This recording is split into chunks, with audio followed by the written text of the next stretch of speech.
Hello दोस्तों, मैं प्रियंका स्वागत करती हूँ आपका अपने परिवार टीचर सक्सेस चैनल में। आई होप आप सभी लोग बहुत बढ़िया होंगे, पॉजिटिविटी से भरे हुए होंगे और जो भी आपका एग्ज़ाम रहा है, जिस भी शिफ्ट में आपका एग्ज़ाम रहा है, आई होप आपका बहुत ही बढ़िया एग्ज़ाम गया होगा और आपका जो रिज़ल्ट होगा वो पॉजिटिव वे में आएगा और आपकी सफलता रंग लाएगी।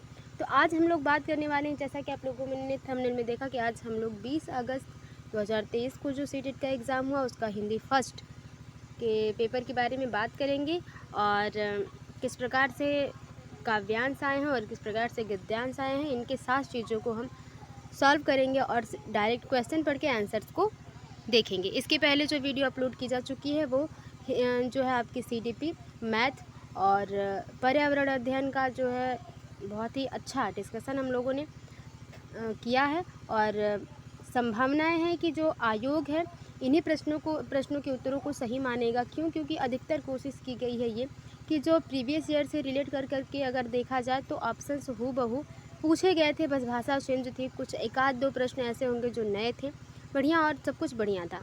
चलिए बात करते हैं निम्नलिखित काव्यांश को पढ़कर पूछे गए प्रश्नों। प्रश्न संख्या 91 से 96 में सही सबसे उपयुक्त उत्तर वाले विकल्प को चुनिए। देखते हैं क्या है। पहले वैसे तो पहले क्या होता था, जब हम लोग करते थे ऑनलाइन एग्ज़ाम होता था तो उस टाइम में हम लोग क्या करते थे, पहले प्रश्नों को देखते थे, फिर उसके बाद उत्तर को उसके बाद काव्यांश और गद्यांश पढ़ते थे। यहाँ पे भी हमें ऐसा ही करना है क्योंकि हमें ये पता चल जाए कि क्या प्रश्न पूछा जा रहा है और किस पे हमें ज़्यादा फोकस करना है। फिलहाल आप देख रहे हैं काव्यांश बहुत छोटा है, इसको पहले पढ़े या बाद में पढ़े, इसका अर्थ अगर आप समझ लेते हैं तो आंसर्स आप ट्रिक कर पाएंगे।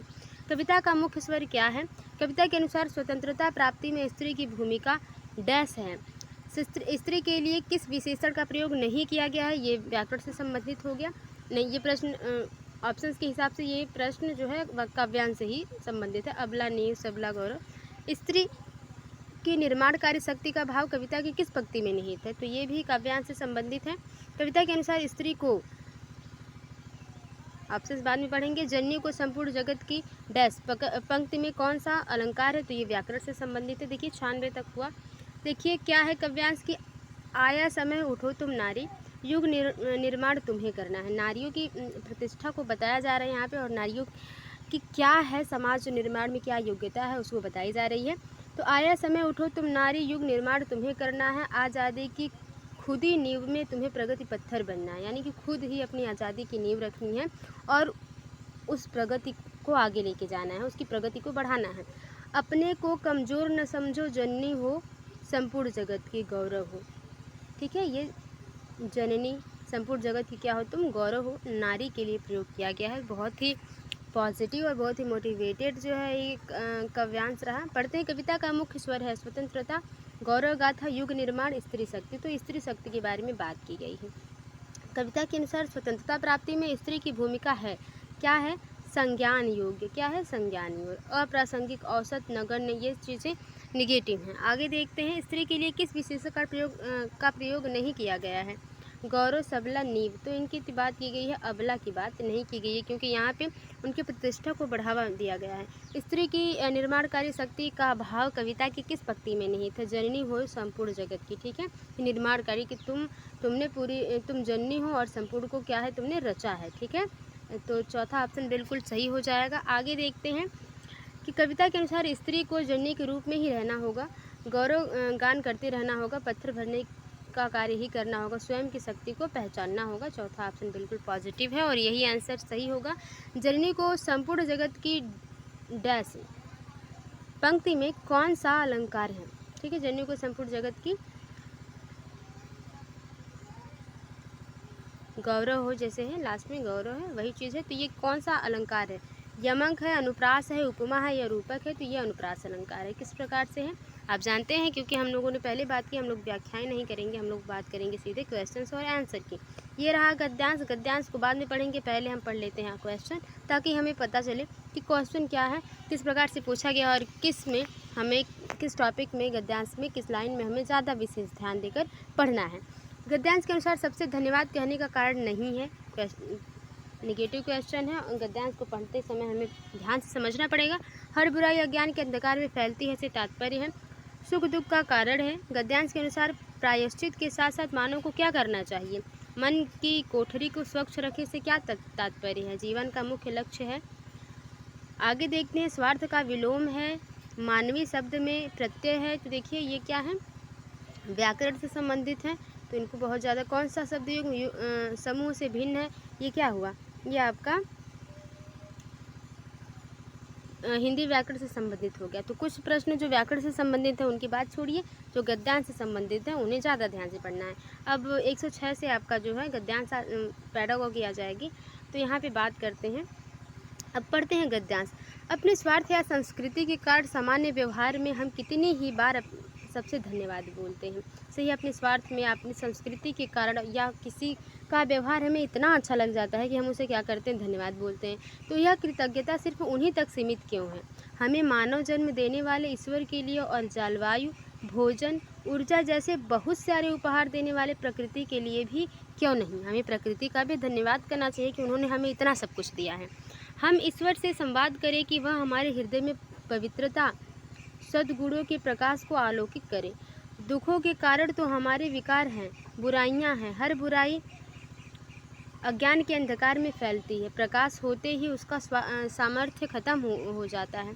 सुख दुख दोनों ही हमारे कर्मों का फल हैं। हमें समझना चाहिए कि बिना दुख भोगे सुख नहीं पाया जा सकता। सही है, मानवीय पुरुषार्थ करते रहें, मन की कोठरी को स्वच्छ रखें। देखिए ये प्रश्न पूछा गया था, तो इसका क्या तात्पर्य वहाँ पूछा गया है। जहाँ ज़रूरत हो प्रायश्चित भी अवश्य करें। जहाँ हमारी वजह से चीज़ें जो है ख़राब हुए हैं या परिस्थितियाँ बदल गई हैं, वहाँ पे हमें प्रायश्चित करने का अगर मौका मिले तो हमें क्या करना चाहिए।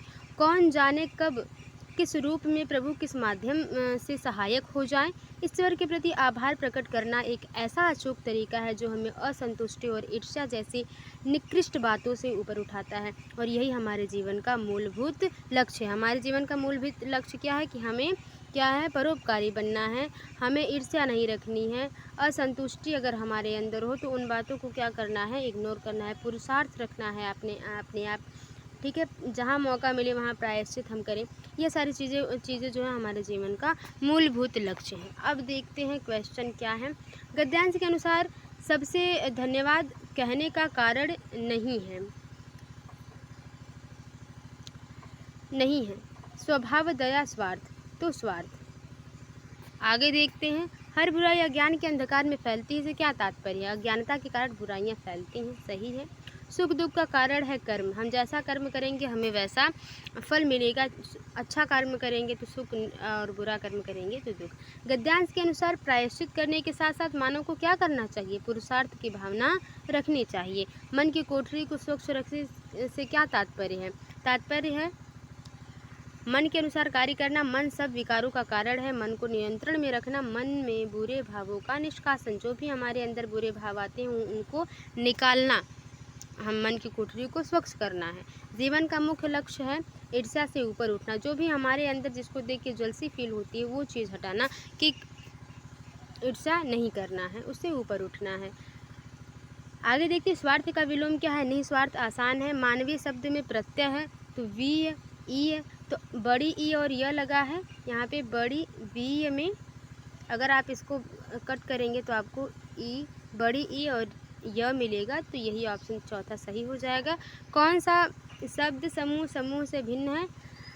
शब्द युग्म समूह से भिन्न है। अंधकार, अंधेरा, शुद्ध, अशुद्ध, सुख, दुख, ज्ञान, अज्ञान। ये तीनों जो है एक दूसरे की विलोम शब्द हैं। यहाँ पे क्या है? अंधकार, अंधेरा पर्यायवाची है, तो पहला ऑप्शन बिल्कुल सही हो जाएगा क्योंकि ये समूह से भिन्न है। आगे देखते हैं लिखित, यहाँ पे आ गया आपका पैडागोगी, यानी कि अब हमको ध्यान से पढ़ना है और चीज़ों को समझते चलना है। पहले ही असर्शन यानी कि अभिकथन और रीजन यानी कि तर्क से संबंधित प्रश्न पूछ लिया गया, जो कि 2022 से अब तक देखा गया है, बहुत ज़्यादा पूछा गया है इस प्रकार का प्रश्न। अभिकथन है कि ध्वन्यात्मक वर्तनी के प्रयोग से सही वर्तनी लिखना सीखने की योग्यता मंद पड़ जाती है, यानी कि जो चीज़ें हम बोलते हैं उससे उसकी सही से वर्तनी लिखना जो है क्या, वो मंद पड़ जाती है, धीमी पड़ जाती है। तो ये कोई बात नहीं है। अगर हम बोल रहे हैं चीज़ों को तो ज़रूरी नहीं है कि इससे हम लिखना भूल जाएंगे। ठीक है, ये बिल्कुल ही पॉजिटिव नहीं है, गलत हुआ। जब बच्चे पारंपरिक वर्तनी के साथ पर अपनी आविष्कृत वर्तनी का उपयोग करते हैं, जो अपने से वो आविष्कार किए हैं, कुछ ऐसे वर्ड हैं जो हम बोलते बोलते अपने से बोल देते हैं उसको, तब यह सही वर्तनी लिखने की योग्यता को मंद नहीं करती। ठीक है, तो ये तो गलत है, लेकिन ये बात सही है कि हम कुछ अगर अपने से कुछ नए वर्ड बोल देते हैं तो वो हमारे लिखने की योग्यता को कम नहीं करती है। ए गलत है परंतु आर सही है। आगे देखते हैं अगला क्वेश्चन क्या है कि नई भाषा सीखते समय बहुत से विद्यार्थी 106 रहा,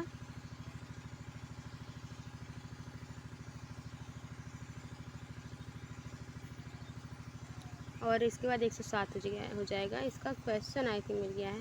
नई भाषा सीखते समय बहुत से विद्यार्थी भाषा के अद्वितीय उच्चारण संबंधी नियमों के कारण भाषा बोलते समय प्रायः आत्मविश्वास की कमी का सामना करते हैं। इस समस्या को दूर करने का तरीका, यानी कि कॉन्फिडेंस नहीं होता है कि वो जो बात बोल रहे हैं वो सही है या जो भी है। काउंसलर के साथ विशेष वाक थेरेपी सत्र आयोजित किए जाएं और ड्रिल के माध्यम से अभ्यास किया जाए। जब जब उन्हें समस्या आए उनकी गलती में सुधार किया जाए। बच्चे कक्षा में सस्वर वाचन करें। कक्षा में ऐसे खेलों जैसे गतिविधियों का प्रयोग किया जाए जिसमें मौखिक अंतःक्रिया अधिक हो, जैसे रोल प्ले विधि यानी कि अभिनय विधि। ठीक है, कम्युनिकेशन स्किल बढ़ाने के लिए समूह चर्चा। ठीक है, तो वो सारी चीज़ें, वही मौखिक अंतःक्रिया बढ़ाने के लिए समूह चर्चा। तो चौथा ऑप्शन बिल्कुल पॉजिटिव है। सारे ऑप्शन लगभग पॉजिटिव हैं, लेकिन सबसे बेहतर ऑप्शन चौथा है। कक्षा 3 की अध्यापिका अपने शिक्षार्थियों को नई शब्दावली से परिचित करवा रही हैं। ठीक है, निम्नलिखित में से कौन सा नई शब्दावली सीखने का प्रभावशाली तरीका है? अध्यापिका स्थिति विशेष के अनुसार उस शब्द का अर्थ समझाने की कोशिश करें।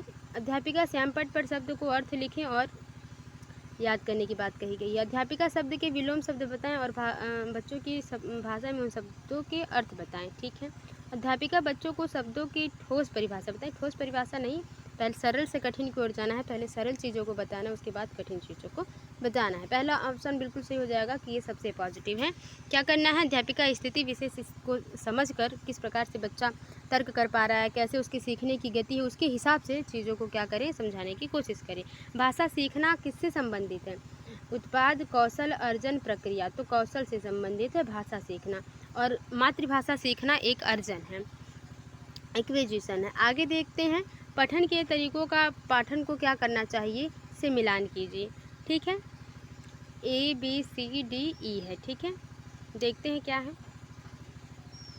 अनुमान, लेखक कैसे लिखते हैं इसके आधार पर यह सुनिश्चित करना चाहिए कि लेखक क्या महसूस करते हैं। निष्कर्ष निकालना, अपरिचित शब्दों को निकालना।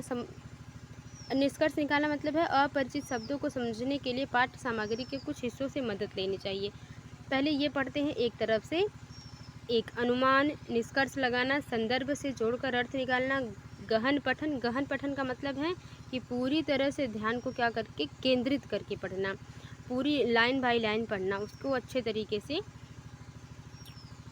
पाठ्य वस्तु के संयोजन की पहचान, हाँ कि पाठ्य वस्तु इस प्रकार से संयोजित किया जाए कि जो भी टॉपिक हमें इम्पॉर्टेंट है उसका उसमें विश्लेषण हो, उसका उसमें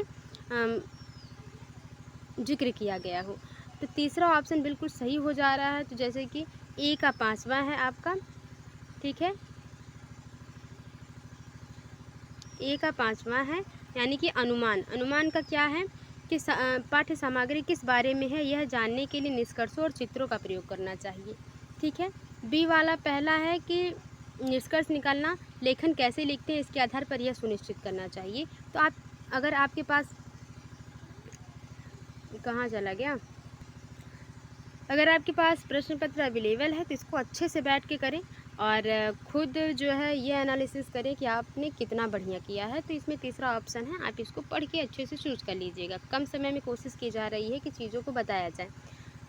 उस युक्ति का चयन कीजिए जो नीचे दिए गए उदाहरण से मेल खाती है। मैं भाषा पर ध्यान केंद्रित रखती हूँ। मैं इस बात का पूरा ध्यान रखती हूँ कि यह सही है। यह स्वनिरीक्षण है। अपने से आप क्या करें, आप यही है, आप एग्ज़ाम देकर आए हैं, प्रश्न पत्र अपने से हल कर रहे हैं, फिर ये देख रहे हैं कि क्या कितना सही है कितना गलत है, संभावना लगा रहे हैं। तो ये क्या कर रहे हैं, आप अपने से स्वनिरीक्षण कर रहे हैं।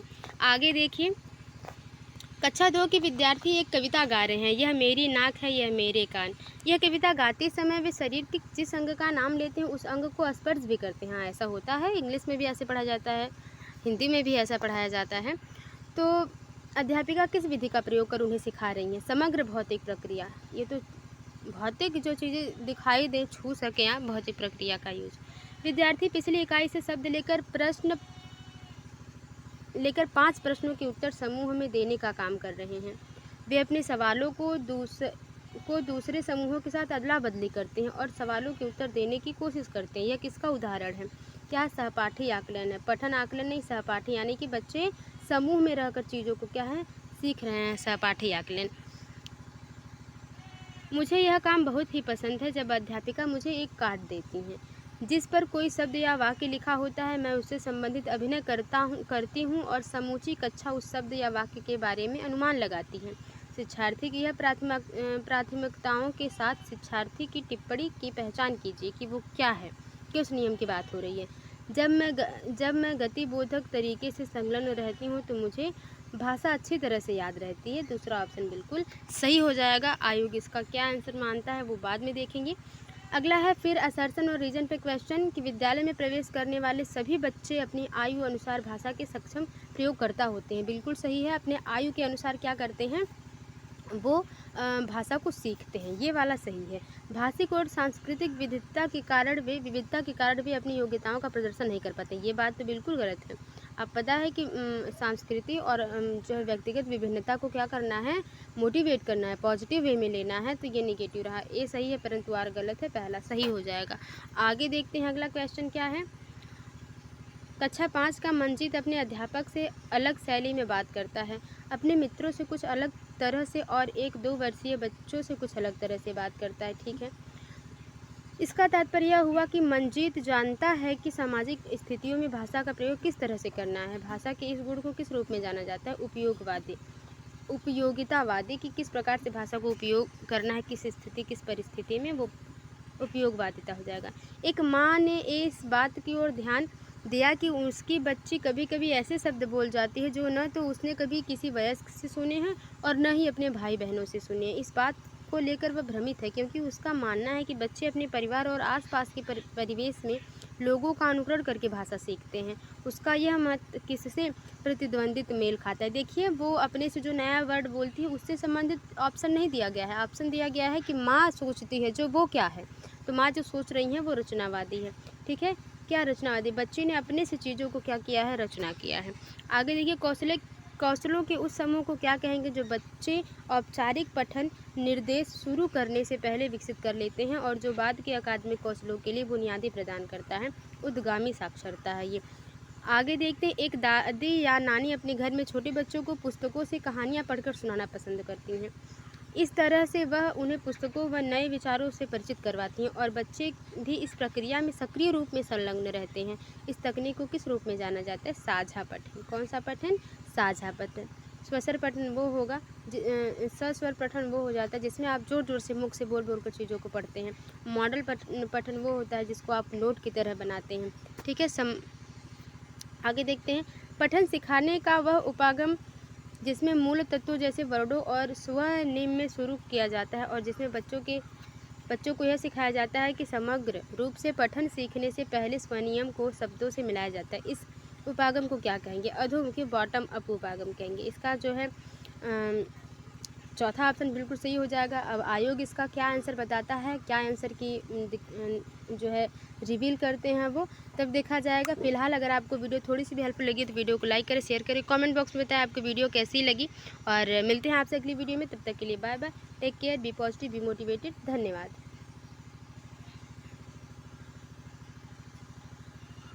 कहाँ गया?